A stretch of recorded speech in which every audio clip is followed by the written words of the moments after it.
The air in Alessandra's apothecary was thick with the scent of dried herbs and simmering concoctions. Years of knowledge passed down from her mother filled the small shop, a haven against the bustling, often cruel world outside. But today, a shadow hung heavier than usual. Her brother Marco was ill, and Alessandra's remedies were failing him. Marco tossed and turned, his face flushed with fever. Alessandra watched helplessly, the usual vibrant energy that filled their small home replaced by a suffocating anxiety. He'd been coughing for weeks, growing weaker with each passing day. Her usual remedies of elderflower and honey had brought no relief. Desperation gnawed at Alessandra. She knew she had to try something more potent, something beyond the familiar herbs. Her gaze fell upon a collection of vials, their contents more unconventional.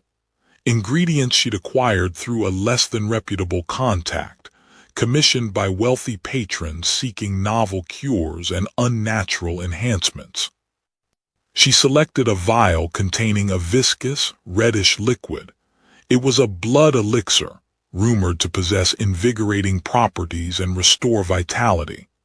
Alessandra knew the source was questionable, but Marco's life hung in the balance. She measured the potion carefully, her hands trembling slightly. "Drink, Marco," she urged, gently raising his head. He coughed weakly, his eyes barely open. He swallowed the elixir with difficulty, his face contorted in a grimace. The metallic tang of blood hung heavy in the air, a stark reminder of its origin. Alessandra sat vigil, watching for any sign of improvement. Hours passed, each tick of the clock amplifying her apprehension. Marco's breathing remained shallow, his fever unbroken. The elixir, it seemed, had done nothing. Driven by desperation and failure, Alessandra started to question the contents of the elixir. Something was amiss. As she examined the vial again, she noticed subtle inconsistencies in color and texture. It was not purely blood as she thought. Under a magnifying glass, minute particles shimmered within the residue. A chalky white powder mixed subtly with the red. Alessandra's breath hitched. It was a sign, the inclusion of ground unicorn horn. Why would that be mixed with blood? Alessandra rummaged through her mother's ancient texts, her fingers flying across the brittle pages. Unicorn horn, a symbol of purity, was believed to hold immense power. However, its use was heavily restricted, reserved only for the highest echelons of society, and acquired through dubious means. Her heart began to pound with a growing sense of dread. Alessandra turned to the other vials from the same purveyor. They all bore the same telltale sign, a subtle shimmer of white powder mixed with vibrant liquids. The implications were horrifying. Who was creating these concoctions, and what were their true intentions? The vibrant marketplace bustled outside, oblivious to the darkness brewing within Alessandra's apothecary. She knew she couldn't ignore what she'd discovered. The truth, no matter how dangerous, needed to be revealed. But who could she trust? Alessandra closed her eyes, a silent prayer escaping her lips. Her brother's life, and perhaps the lives of others, depended on her next move. She knew the path ahead would be fraught with danger, but she was ready to face it. The alchemist's secret would be revealed. The Florentine marketplace buzzed with early morning energy. Carts laden with fresh produce jostled for space alongside merchants hawking their wares. But amidst the usual clamor, a different kind of whisper circulated, rumors of potent love potions, crafted by the Medici's own alchemist, promising to ensnare even the most reluctant hearts. "They say the potions are so strong," one woman hissed, adjusting her shawl, "that they can make a stone fall in love. But at what cost?" The other shuddered. "I heard they require unusual ingredients, things no decent person would ever touch." Alessandra dismissed the rumors as idle gossip until she recalled her brother's worsening condition and the alchemist's growing renown. Was there a connection? Could the man who held so much power be capable of such dark deeds? Later that evening, while tending to her ailing brother, she found a small, discarded vial hidden beneath his bed. It was intricately crafted, bearing a symbol she vaguely recognized from her mother's old alchemy texts, a symbol associated with forbidden practices. Meanwhile, in the secluded monastery, Fra Giovanni deciphered ancient texts, confirming Alessandra's growing fears. The symbol on the vial was indeed associated with unethical alchemical rituals, specifically those involving the manipulation of life force through blood. Alessandra, fueled by a growing sense of urgency, began her own investigation. She discreetly questioned merchants in the marketplace, probing for information about the alchemist's ingredient sourcing, especially regarding the rare unicorn horn. The horn, the merchant whispered, glancing nervously around. It comes from afar through less than reputable channels. They say it holds immense power, especially for those who seek to alter destinies. Following a lead, Alessandra found herself near a shadowy alley known for illicit trading. She spotted a cloaked figure slipping inside, their movements furtive and guarded. Driven by a chilling premonition, she cautiously followed, her hand instinctively reaching for the small dagger concealed beneath her skirts. The stench of stale ale and desperation hung heavy in the air. Through a crack in the crumbling wall, she witnessed a transaction. The cloaked figure handed over a pouch of coins, receiving in return a small, crudely carved piece of what appeared to be unicorn horn. As the figures dispersed, Alessandra quickly snagged a torn piece of fabric from the cloaked figure's robe. It was a risky move, but she now had undeniable evidence of the alchemist's involvement in illegal trading. Back in her apothecary, Alessandra examined the torn fabric. It was of fine quality, the kind worn only by the wealthy elite.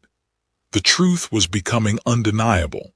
The alchemist was not only creating love potions, but he was doing so with ingredients procured through the darkest corners of Florence, and her brother was somehow involved. The monastery loomed ahead, a sanctuary of stone and silence. Alessandra quickened her pace, the weight of her secret pressing heavily on her heart. She hoped Fra Giovanni held the answers she desperately sought. Fra Giovanni's welcoming face offered a momentary respite from Alessandra's anxiety. His eyes, though pale, held a depth of understanding that calmed her frayed nerves. In the hushed library, surrounded by towering stacks of ancient tomes, Alessandra recounted her discovery of the alchemist's dark practices, the words tumbling out in a frantic rush. Fra Giovanni listened with unwavering attention, his gaze never leaving Alessandra's face. The weight of her revelation seemed to settle heavily upon his shoulders. He rose and walked towards a shelf laden with ancient texts. His fingers trailed along the worn leather spines before selecting a heavy volume. "Alchemy," he murmured, "a path fraught with peril and promise."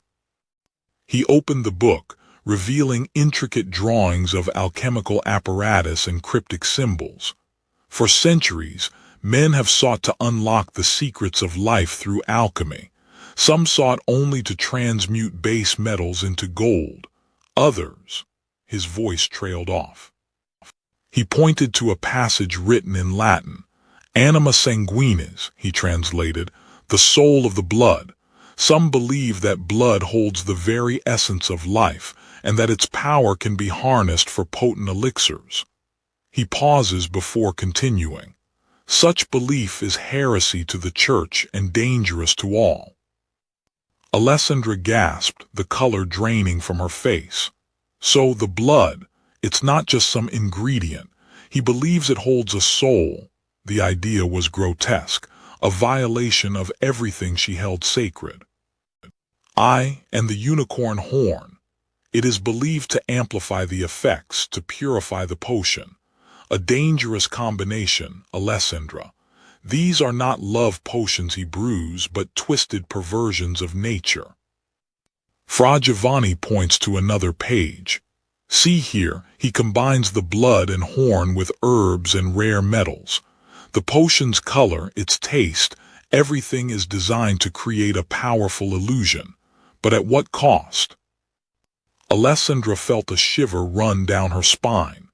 This was more than just charlatanry. It was a dangerous game with forces beyond her understanding. She knew then that she couldn't stand idly by.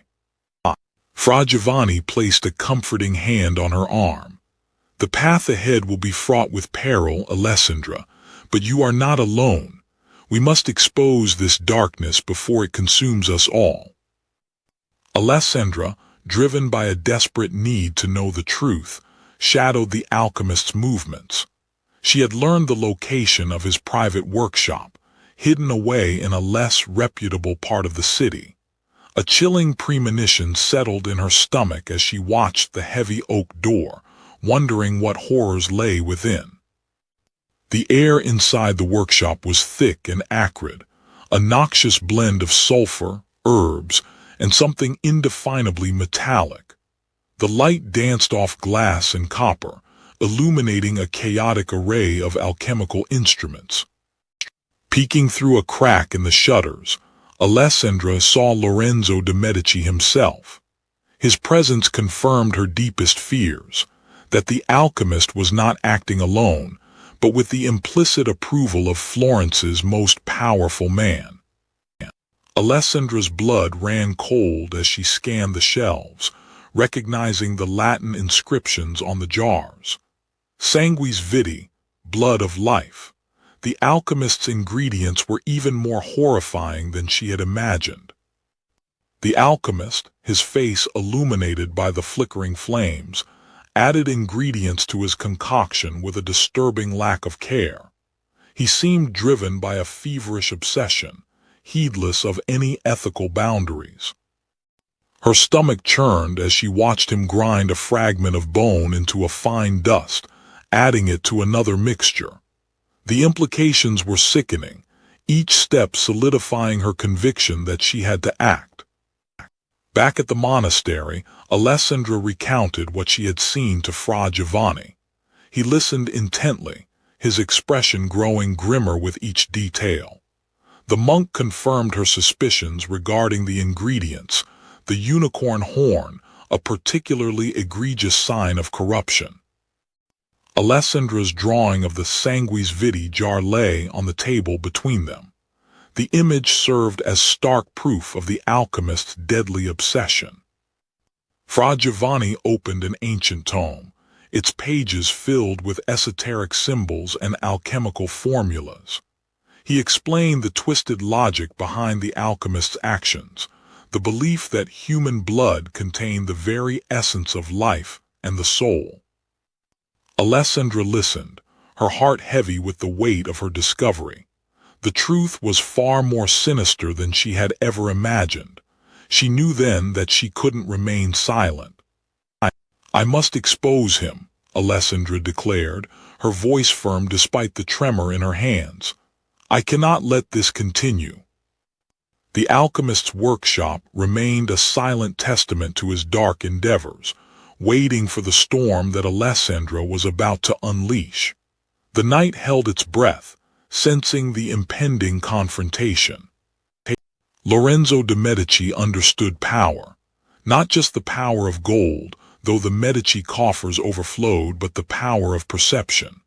Florence thrived not merely on trade, but on the image of a city at the forefront of art, science, and culture. His patronage was not simple generosity, it was a carefully cultivated investment. The alchemist was valuable, not for the love potions he peddled to lovesick nobles, but for the whispers of immortality and power that clung to his experiments. Lorenzo saw the potential to harness these whispers to further solidify his family's legacy.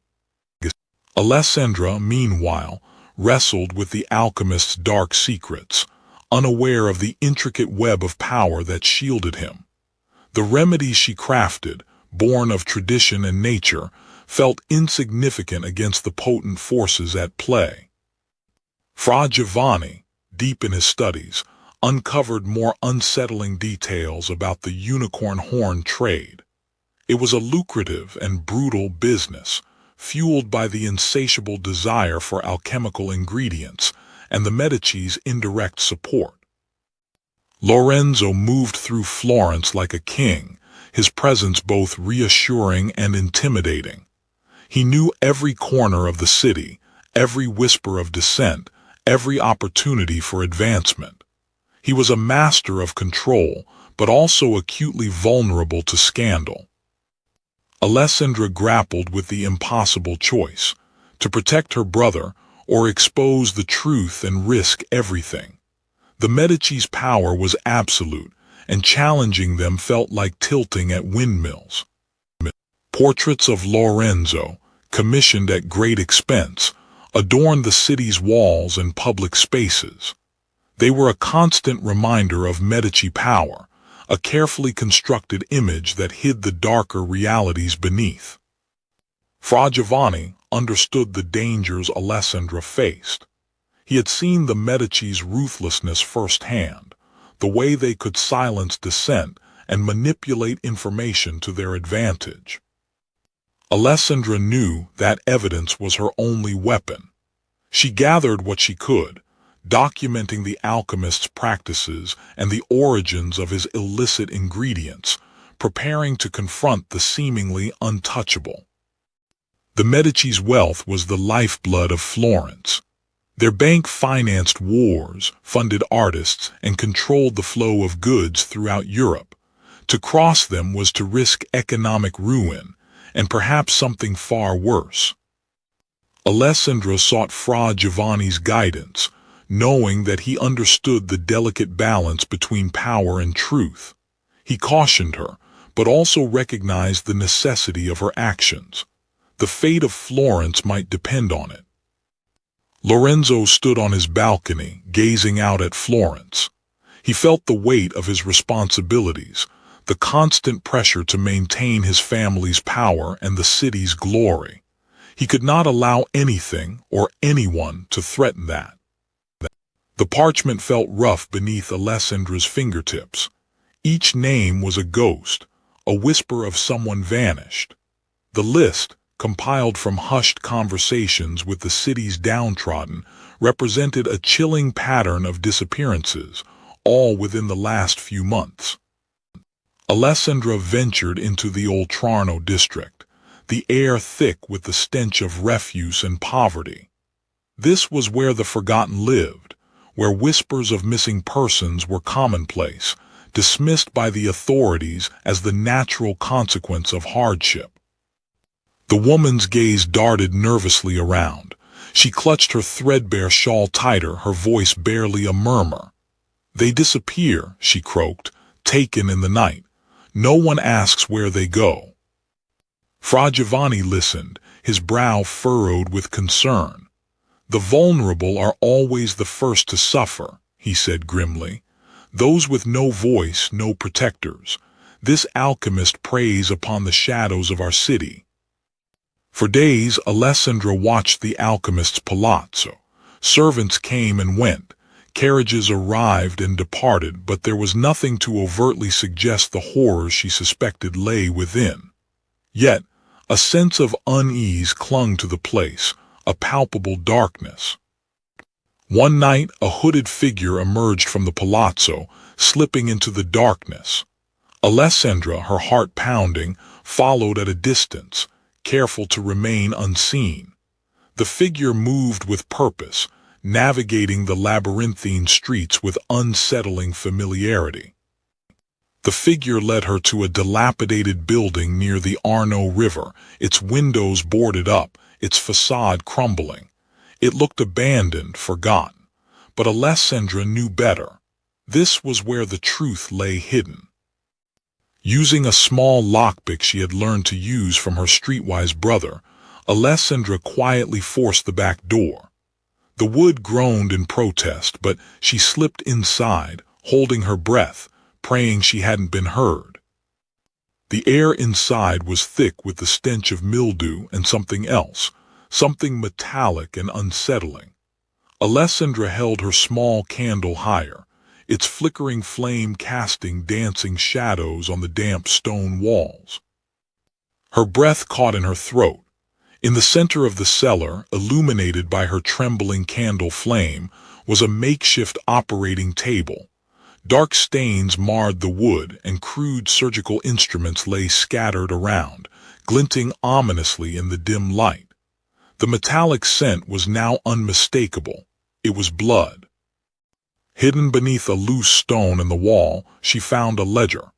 Its pages were filled with names and dates, each entry chillingly coinciding with the disappearances she had investigated. The alchemist was not just stealing blood, he was stealing lives. Alessandra fled the building, the ledger a damning weight in her hand. Dawn was breaking, painting the sky with hues of rose and gold, but the beauty of the morning did little to ease the horror that had taken root in her soul. She had the proof she needed. Now, she just needed to survive long enough to expose it. The unicorn's horn. Legends whispered of its purity, its power to heal and purify. But Alessandra knew, with a sinking heart, that the horn in Maestro Guglielmo's possession was no gift from a mythical beast.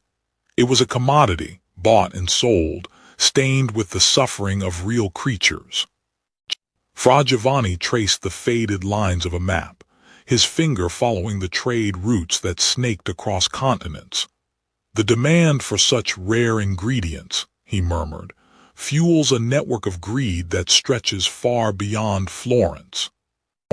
Alessandra ventured into the heart of the marketplace, where whispers of exotic goods lingered like incense. She listened, her senses sharp, for any hint of the illicit trade that fed Maestro Guglielmo's hunger for power. Under the cloak of darkness, deals were struck. Coin exchanged hands for secrets, and rare commodities changed ownership with a furtive glance. Alessandra watched from the shadows, her heart pounding in her chest. A hushed conversation in a dimly lit tavern offered a glimpse into the dark trade. The words ivory, horn, and north floated through the air, connecting distant lands to the horrors within Maestro Guglielmo's workshop. Fra Giovanni explained the grim reality. The unicorn horn was likely the tusk of a narwhal, or perhaps the horn of a rhinoceros, brutally slaughtered in distant lands to satisfy the vanity and greed of the wealthy. Alessandra meticulously documented her findings, each entry a step closer to exposing the truth. The network was vast, the stakes were high, but she would not be deterred. Ships arrived under the cover of darkness, their holds filled with precious cargo, including the illicit unicorn horn. The demand in Florence was insatiable, and the merchants were willing to risk everything to satisfy it. Alessandra followed a wagon laden with crates, its destination shrouded in secrecy. Each turn of the wheel brought her closer to the heart of the conspiracy. Even Lorenzo de' Medici, the city's most powerful man, was entangled in this web of deceit. He unknowingly accepted gifts tainted by the suffering of innocent creatures. Alessandra presented Fra Giovanni with her evidence, a damning indictment of the greed that fueled the trade in unicorn horn. They had a path forward, but it would be fraught with danger. Fra Giovanni looked towards the heavens, seeking guidance. He knew the path ahead was perilous, but the truth demanded to be revealed, no matter the cost. The morning light cast long shadows across Alessandra's workbench. She worked with a renewed sense of purpose, preparing a poultice, her mind focused on the task ahead. finding definitive proof of the alchemist's cruelty. Meanwhile, Fra Giovanni researched alchemical treatises, seeking corroboration for Alessandra's discoveries in the dusty tomes of the monastery library. Each successful find was a step closer to solidifying their case. Alessandra met Fra Giovanni in the bustling marketplace, their conversation hushed and guarded. They shared notes and observations, piecing together a clearer picture of the alchemist's network. Following a lead provided by Fra Giovanni, Alessandra ventured into the city's underbelly. She sought information from a known fence rumored to trade in illicit goods, including unicorn horn. The tavern was a den of whispers and shadows. Alessandra, acutely aware of her vulnerability, tried to gather information without drawing attention to herself. Back at the monastery, Fra Giovanni worried for Alessandra's safety. The risks she was taking were immense, and the consequences of failure dire. Driven by a newfound piece of information, Alessandra braved the alchemist's laboratory once more. This time, she knew what she was looking for: proof of the bloodletting. Her heart pounded as she found them, small vials filled with a dark, viscous fluid. Labels, written in the alchemist's hand, confirmed her worst fears: human blood. Carefully, she concealed one of the vials beneath her cloak, the weight of the evidence heavy in her hands. Back at the monastery, Alessandra and Fra Giovanni examined the vial. It was undeniable proof. They had what they needed. "The Medici celebration is soon," Fra Giovanni said, his voice grave. "That will be our opportunity, but we must be prepared for any eventuality." The grand celebration was in full swing. Torches blazed, illuminating the courtyard with an unnatural brilliance. Music and laughter echoed through the air, a stark contrast to the turmoil in Alessandra's heart. Tonight she would speak her truth, or forever be haunted by the alchemist's evil. Lorenzo de' Medici, the Magnificent, held court. His gaze swept across the assembled nobles and artists, basking in the reflected glory of his patronage. He was a master of appearances, a skilled manipulator of hearts and minds. Alessandra knew that swaying him would be her greatest challenge. Each step Alessandra took felt heavier than the last. The music seemed to mock her resolve, the laughter a cruel reminder of the stakes. She had to reach Lorenzo, had to make him understand before it was too late. Lorenzo listened, or pretended to a nobleman's endless flattery. Alessandra knew she had only a fleeting moment to seize his attention. "Maestro de' Medici," Alessandra began, her voice surprisingly steady. "I must speak with you. It concerns the alchemist and a grave injustice." Lorenzo's eyes narrowed. He recognized the intensity in Alessandra's gaze, the desperation in her voice. This was no mere social pleasantry. The alchemist, ever watchful, stood nearby. He seemed unconcerned, but Alessandra saw the subtle tightening of his jaw, the glint of malice in his eyes. He knew what was coming. "This vial contains proof of his crimes, Maestro. Human blood, used in his so-called love potions, and powdered horn, obtained through the suffering of innocent creatures." A hush fell over the immediate area. Lorenzo's face grew stern, his eyes like chips of flint. He glanced at the alchemist, seeking an explanation, a denial. But the alchemist remained silent, his composure finally cracking.